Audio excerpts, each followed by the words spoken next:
রোহিঙ্গাদের উপর মিয়ানমার সরকার যখন জাতিগত নিধন ও গণহত্যা চালিয়েছিল, তখন প্রতিবেশী রাষ্ট্র হিসেবে বাংলাদেশ দরজা খুলে দিয়েছিল। প্রধান উপদেষ্টা ডক্টর মোহাম্মদ ইউনূসও আজ সেটি মনে করিয়ে দিয়েছেন। কক্সবাজারে রোহিঙ্গা ইস্যুতে আয়োজিত আন্তর্জাতিক সম্মেলনে অংশ নিয়ে প্রধান উপদেষ্টা বলেছেন, সম্পদ ও সামর্থ্যের সীমাবদ্ধতা সত্ত্বেও 2017 সালে এবং তারও আগে রোহিঙ্গাদের জীবন বাঁচাতে মানবিক কারণে সীমান্ত খুলে দিয়েছিল বাংলাদেশ। রোহিঙ্গা ইস্যুতে আন্তর্জাতিক সম্প্রদায়ের অনুরোধে বাংলাদেশের এমন পদক্ষেপ তখন বিশ্বজুড়ে তুমুল প্রশংসা কুড়িয়েছিল। সেই বিষয়টি উঠে এসেছে রোববার মার্কিন পররাষ্ট্র দপ্তরের দেয়া বিবৃতিতেও। ওই বিবৃতিতে বলা হয়েছে, মিয়ানমারের বাস্তুচ্যুত রোহিঙ্গা জনগোষ্ঠীকে আশ্রয় দেওয়ার জন্য বাংলাদেশ সরকারের প্রশংসা করেছে যুক্তরাষ্ট্র। মার্কিন পররাষ্ট্র দপ্তরের principal deputy spokesperson Thomas Tommy Pigott বলেন, যুক্তরাষ্ট্র মিয়ানমারের জনগণের প্রতি সংহতি জানিয়েছে, যার মধ্যে সহিংসতা ও বাস্তুচ্যুতির শিকার রোহিঙ্গা এবং অন্যান্য জনগোষ্ঠীও রয়েছে। পাশাপাশি বাস্তুচ্যুত রোহিঙ্গাদের আশ্রয় দিয়ে যাওয়ার জন্য বাংলাদেশ সরকারকে যুক্তরাষ্ট্র ধন্যবাদ জানিয়েছেন এবং এই অঞ্চলের অন্য দেশগুলোরও প্রশংসা করেছে, যারা মিয়ানমার থেকে আসা শরণার্থীদের আশ্রয় দিয়েছে। অবশ্য 2017 সালের রোহিঙ্গা ঢলের শুরু থেকেই মার্কিন প্রেসিডেন্ট ডোনাল্ড ট্রাম্প রোহিঙ্গাদের পক্ষে কথা বলে এসেছেন, কিন্তু ভারত এবং চীনের অবস্থানের কারণে শেষ পর্যন্ত রোহিঙ্গা ইস্যুতে কার্যকর কোনো পদক্ষেপ গ্রহণ করতে পারেনি জাতিসংঘ। প্রধান উপদেষ্টার 7 দফা। মিয়ানমারে রোহিঙ্গাদের জাতিগত নির্মূল থেকে রক্ষায় বৈশ্বিক উদ্যোগের আহ্বান জানিয়েছেন প্রধান উপদেষ্টা।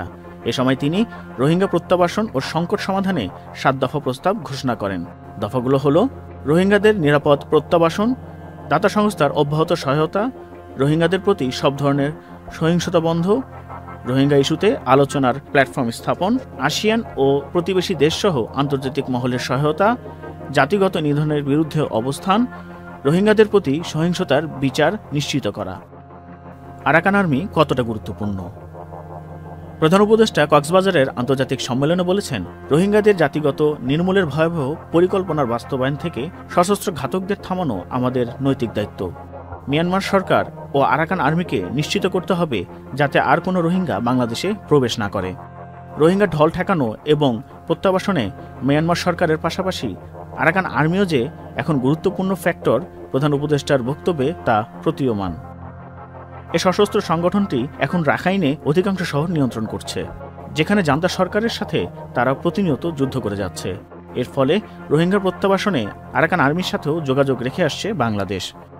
গত বছরের ডিসেম্বরে এমনই ইঙ্গিত দিয়েছিলেন অন্তর্বর্তী সরকারের জাতীয় নিরাপত্তা উপদেষ্টা এবং প্রধান উপদেষ্টার রোহিঙ্গা সমস্যা বিষয়ক high representative doctor Khalilur Rahman.